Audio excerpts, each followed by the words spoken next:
რა არის ზვავი?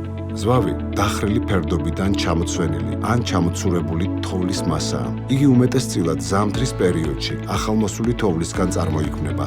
ზვავს თან ახლავს ხმაური და გუგუმი, ხოლო გადაადგილებისას მოაქვს აერის დიდი ნაკადი. როგორ მოვიქცეთ ზვავის დროს? თუ იმყოფებით ზვავს საშიშ ზონაში, ყურადღება მიაქციეთ ზვავის წარმოქმნის ნიშნებს, ჩამოცვენილ თოვლს, ხმაურს და ასე შემდეგ. დახურულ სივრცეში ყოფნისას გადაინაცვლეთ ოთახის კუთხეში და აიფარეთ მყარი საგანი. შეზღუდეთ მოძრაობა, დაზოგეთ ჟანგბადი და დაელოდეთ მაშველების მოსვლას. ღია სივრცეში სასწრაფოდ უნდა დატოვოთ სახიფათო ადგილი და გადახვიდეთ უსაფრთხო ადგილას, ან მოეფაროთ კლდის შვერილს. თუ ვერ ახერხებთ გაქცევას, დადექით ზურგით ზვავის მოძრაობის მიმართულებით და მიიღეთ გუნდის ფორმა. ზვავში მოყოლის დროს სახეზე აიფარეთ ტანსაცმელი. ცურვითი მოძრაობით ეცადეთ დარჩეთ ზვავის ზედაპირზე, არ იხვიროთ, გაუფრთხილდით სალღონეს, ჟანგბადს და სითბოს.